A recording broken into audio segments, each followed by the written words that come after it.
大家好，欢迎回到视野环球财经，我是 Rhino。现在是美东时间22年8月23号周二晚上的7点45分。今天的四大指数交投非常的清淡，成交量萎缩，只有罗素收涨，标普和纳指微跌。对于经济比较敏感的道指领跌，主要是受到一系列不好的经济数据的打击。标普11个板块中有7个板块走低，只有能源、基础材料、非必需消费品还有工业板块领涨。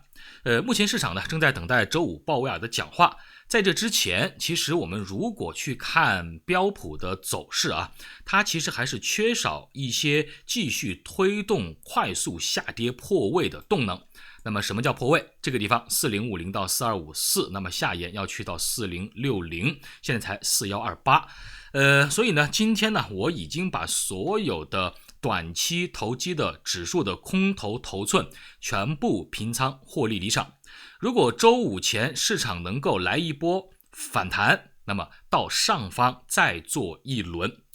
标普还是有机会反弹至上方的缺口位置的。至于持仓里边这些做多的个股啊，由于现在还没有跌到位置，现在也没有办法去进行加仓，只能够继续等待。那么今天还是和大家把数据讲一下，包括今天会讲2只零售的个股啊，表现也是非常的不一样。还有就是明天有 NVDA 的财报，那么它的财报之前呢是公司给过一个非常低的前瞻预期的指引。现在我们看看啊，这个财报明天这个恐怖片到底会不会吓人？我把更多的数据和大家进行一个展示，同时横向和大家来对比一下它和 AMD 在现在这个位置上到底谁贵谁便宜，他们到底今明2年的增速预期是一个什么样的情况。好，咱们首先来看一下今天的几组经济数据啊，可谓是相当的糟糕。首先是8月的 PMI 的初值是 51.3， 不及预期的52，也不及全值的 52.2。 这个产出呢是连续第2个月出现了收缩。整个的数据表明制造业的经营状况依旧比较的低迷，受需求疲软和减产的影响，这个数据已经是降到了2年多来的最低水平。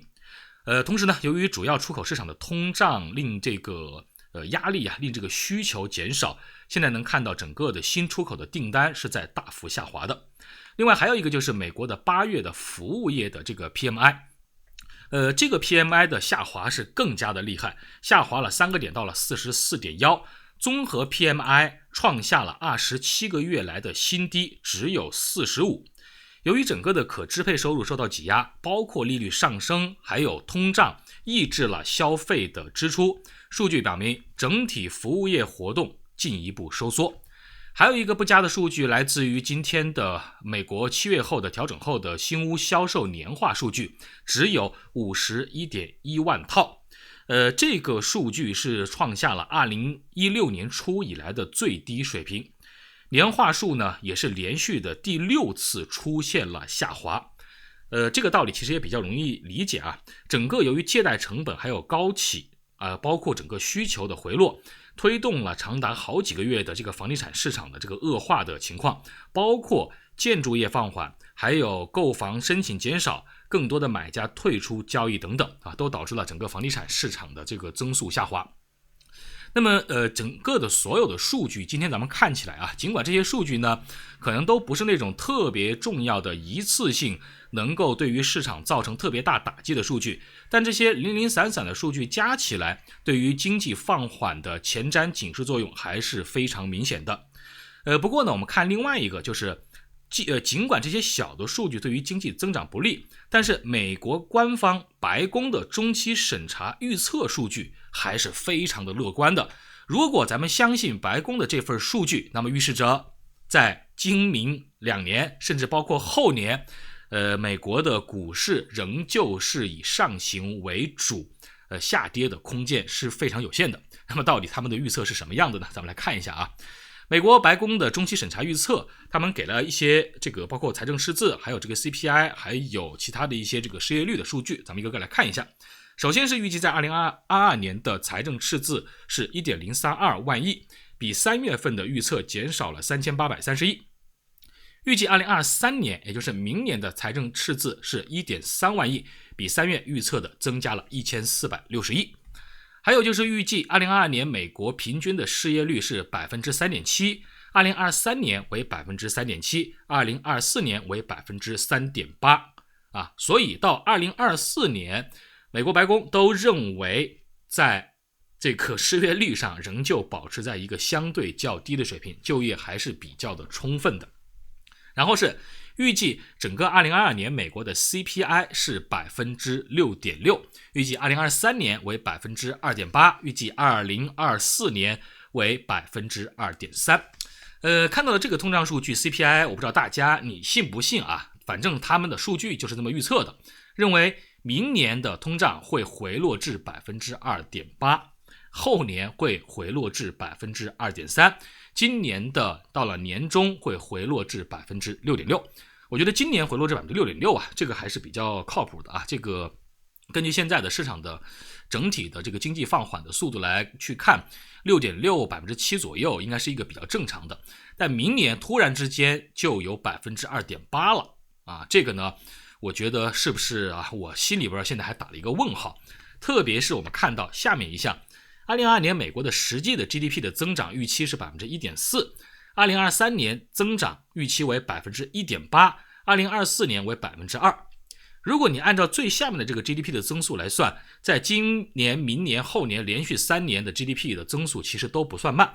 咱们原来说过啊，美国的 GDP 的增速平均维持在 2% 左右，其实已经算不低，已经算是一个不错的啊。低于 2% 的呢算是偏低的，达到 2% 的已经算是一个历史的一个中性水平了。如果从这个增长路径上看，这种衰退似乎呢根本就见不着影，对不对？但是呢，昨天我们也给大家看过，现在的市场经济学家的预期，70%多的经济学家都认为现在的经济衰退是一个非常大概率的事件。所以经济学家大战美国白宫，那么美国白宫的经济学家里边是不是那20几认为不衰退做出来的统计数据呢？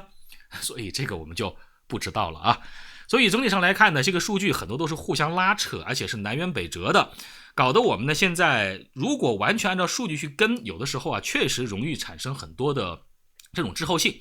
包括我们原来讲过的小非农的 ADP 的数据，ADP 的数据呢在最近至少我半年以来啊都不太去看它的数据了，因为它和最终的大非农数据差的实在是太远了。所以 ADP 也听到了我的呼声啊，他们呢已经在近期对于整个的 ADP 的数据做了一个全新的改革，然后是会推出全新的数据，预计第一次推出的时间是在下个星期3啊，大家敬请期待，看看这盘新上的菜是不是会比较的可口一些。好，所以呢，经济数据我们当然尽管说有一些数据来回的拉扯变动，但该看的还是要看，不看呢很容易什么呢？很容易靠情绪交易啊，这个是不太好的。好，那么整个的我们说看完了经济数据之后呢，我们来看两只零售行业的个股。这两只零售行业的个股其实看起来还是非常的表现不一样，一个是这个 JWN， 一个是 M。JWN 呢在盘后是下跌了 13%， 然后 M 呢是盘前的财报是上涨 3.7%， 所以是一个涨一个跌。我们说一下这个 JWN 吧。它的情况呢是最重要的情况是大幅下调了整个的全年的预期。JWN 季度调整后的每股收益是81美分，收入是 40.9 亿美金，超出市场预期的80美分，还有营收的 39.6 亿美金。但是前瞻做了一个大幅的下调，预计全年的收入将增长 5% 到 7%， 低于之前的 6% 到 8%， 而且还预计全年的每股收益呢是在 2.3 到 2.6 美元之间，大幅低于此前指引的 3.2 美金到 3.5 美金。所以整个的数据出来之后呢，进行了这么大一个下调，我这边给大家写了一下23年1月的前瞻估值是22到35。24年1月的前瞻估值啊，这边呢我打了一个问号，因为这里边有业绩调整的一个风险啊，所以我这边没有给大家写啊。但整体上呢，它的这个情况在今年肯定是不太好的。盘后呢是下跌了 13%， 但是一口气跌到了20块钱，也就是估值下限的位置。如果明年的业绩不衰退啊，能够保持增长，那这个价格就是一个属于低估的价格。但现在呢，我没有太大把握，因为明年的数据现在看起来和今年的这个 EPS 是一个持平的状况。持平呢，它至少代表着这个增长的想象空间有限，但会不会往下调呢？那可能下调的空间就是无限的。所以这个地方啊，我还是这个奉劝大家一句，你可能还得多等一等市场的这个在3季度的零售的情况，确实不太好判断。如果明年继续的前瞻 EPS 下调，那么它的估值其实还会继续的往下走，那么这个20块钱就不是一个安全的位置。但是参考技术面呢，有2个比较好的支撑，一个是 19.6 到22，一个是 14.6 到 17.5。好，我们来看一下梅西百货。梅西的情况呢，会比这个稍微好一点点啊，只能说稍微好一点点。它调整后的每股收益是$1，高于预期的86美分，销售额是$56亿，超出预期的$54.9亿。尽管整个2季度的业绩还是表现得比较稳定的，但它也小幅的下调了全年的业绩指引。预计全年的销售额将在243亿到245亿之间，低于之前的244亿到247亿的预期。调整后的每股收益呢是$4到$4.2之间，低于预期的4.53到4.95。那么公司呢，在它的这个新闻稿里边提到了，公司对于今年剩余时间的展望比较的低，包括它在某些类别的非必需消费品支出和行业内库存水平持续恶化中看到了风险，以及更明显的宏观经济衰退相关的风险。所以呢，它的这个前瞻我其实给的和这个 JW 差不多，也是16到27，给了一个今年的，但是明年由于之前的预期是一个衰退，那么现在呢我就没有给啊。如果预期衰退的话，那其实这个价格呢还是偏高的。如果明年能够调到持平，把这个衰退预期，由于今年不是已经下调了吗？那么明年就有可能是一个持平和小幅增长，那明年可能就不会衰退。所以这个地方我可能还需要等一等更多的一些数据的支撑啊，暂时就没有办法去给大家一个这个估值了。所以大家可以参考一下，它下方的最强的支撑是 14.5 到17.5块的一个位置。总之呢，你要是跑到了中位数以上去，什么25、26块钱这种地方，你肯定还是要小心一点啊。为什么？25、26、27是这个地方既是一个顶部，也是估值的上限。所以呢，大家千万记住啊，这个零售业在今年都是备受打击的。好，讲完了它之后呢，我们还是来看一下今天最重要的一个话题啊，就是关于这个 NVDA 还有这个 AMD 的事儿。NVDA 呢，实际上因为它是我的一个持仓股，在最近我也是陆陆续续的在减仓。减仓的理由其实我和大家已经讲过很多遍，我认为它的估值是偏高的。你看我最近的持续减仓的路径啊，我在7月5号减过仓，在8月2号减过仓，还有在8月2号减过仓，在这个7月5号加了仓，8月2号减的仓，8月18号减的仓，对吧？都在181到185区间连续做过减仓，现在的市价是在171块钱，那么预期加仓的位置是在120到160。我为什么会有这么大的一个振幅，或者我预期它价格会跑得这么的远呢？主要还是取决于它发生了几件事情。第一个是原来的预期的正增长，在上一次下调之后，今年预期变成了一个负增长，所以我在上一次的节目里边谈到它的时候，才说它的这个恐怖片啊，它要演恐怖片，由一个正的一个增长变成一个负增长衰退，这中间的差距就是10万8千里了。所以它明天出财报，这个财报我把数据跟大家列到这里啊，大家可以看一下，看完之后你可能会有一个更明确的这么一个理解。整个的2季度它的预期和就是写的都是同比啊，同比去年是下跌 44% 啊，指的是 EPS。 然后下个季度也就是3季度是同比衰退 17%。 那么今年整个呢是预期会衰退 9%， 但是明年会增长，也就是正增长 30%。 如果你去评价它的价格到底便宜还是贵，今天以8月23号的市价171块钱，我们来算一下。2022年的前瞻估值，前瞻的 PE 是42倍，2023年的前瞻 PE 是 32.8 倍。你认为匹不匹配明年 30% 的一个增速啊？来取决于你认为它贵还是不贵。我个人认为挺贵的啊，非常的贵，因为它不太可能在未来的几年里边都一直保持着 30% 的增幅，这个可能性是不太大的。毕竟盘子不一样了，市场基数规模不一样了，包括整个的从游戏行业到 PC 端，在今年都是一个逆风。这个逆风一旦起来以后，至少要持续到明年吧，不会很快的过去啊。包括全球的经济目前的需求其实都在减缓啊，这是一个我们都能看得到的事情。好，这是对于 NVDA 来讲，我觉得很贵，所以我要去卖掉它。那么很多朋友呢会经常会拿出它和 AMD 来比，实际上他们俩的业务是不太一样的。尽管不一样，但是我还是把数据写到这里，让大家有一个直观的感受，到底谁更贵谁更便宜。AMD 的2季度的业绩实际上是已经出过了，我这里呢就把它下个季度还没有披露的，以及更下个季度4季度的和今年的拿出来给大家看一下。在3季度上预期是增速 EPS 是增长 45%， 在4季度是增长 23%， 今年是增长 56%， 明年是增长 10%。 以8月23号市价92块钱，2022年的前瞻 PE 是21倍，2023年的前瞻 PE 是19倍。那么它的21倍和19倍匹不匹配它今年和明年的增速呢？你2年平均下来，预期它未来几年可能是在 10% 左右的一个增长，对吧？你说匹配一个20倍可不可以？可以。但是你要是 NVDA 未来几年也是一个10几倍10%几的20的增长，然后匹配一个30倍40倍可不可以呢？我觉得贵。所以这就是为什么我一直说横向来比较这2只股票， NVDA 明显的价格它是虚高的一定是虚高的。 AMD 的这个地方的价格呢取决于市场的一个需求前景。如果需求前景按照现在的增速预期没有那么的弱，那么你看它的预期其实它的价格不算贵，对不对？87块钱以下的 AMD 我说过那是它的一个估值下限现在你要去买去做其实问题不是很大。但是你说 NVDA 多少钱算便宜呢？跌到个什么130块钱我觉得都差不多都是可以，都是允许，完全有机会的。所以呢拿出这个是想告诉大家，明天由于 NVDA 要出财报，我也不知道 NVDA 的财报出来之后会不会把整个市场给拉得有点难看这里边就有一个这个心理战。因为在上周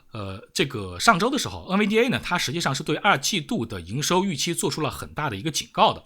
大幅下调了这个预期。由于明天它要披露财报，这个下调预期的举动也是导致最近的股价是持续的下跌。所以现在呢，如果说从心理战的角度去考虑，它到底是欲擒故纵财报前唱衰，结果呢这个财报出来以后超出预期，低开高走，先抑后扬，还是说 NVDA 就是这个半山崖的佛像，老实人，不打诳语不欺小散，财报确实很烂，估值过高扛不住，明天财报一出直接一口气暴跌呢？这个我就真的是猜不到。反正我之前在前几天已经开始陆陆续续减仓了，剩下的因为我是一个负成本的持仓，我无所谓的，我现在就等着看戏。它如果跌下来了，到下方这个位置该买的地方我还是会去买，但是如果它明天把它拉上去了，那么预期拉得越高，我可能在上方会卖得越多，除非明天他说业绩大逆转，又开始有新的变化了，又开始恢复了这个之前的这个大增长了，但是可能性不大嘛。上周刚下调预期，这周又说上调预期，那他这不是逗着玩的嘛，对吧？不能逗我们玩逗我们玩的话，这个大家会起诉他的，对吧？所以呢，在这个问题上，希望大家呢，如果持有半导体股票的朋友，包括 NVDA 的朋友大家明天等等看看吧。我认为这是明天最刺激的一个事情就是看 NVDA 的这个财报，希望它能够稍微平稳一些希望能稍微平稳一些，因为我知道很多朋友肯定要不就是没有减，要不呢可能还在加，要不呢就是减了以后呢又担心它涨得太多了自己踏空了，总之呢各种想法都有吧。希望明天呢还是稍微能够平稳吧。但是从技术面走势上，现在肯定是一个明显的偏弱势的一个走势好，这个呢就是咱们今天节目的全部内容，非常感谢大家的点赞转发，那咱们就明天的同一时间再见。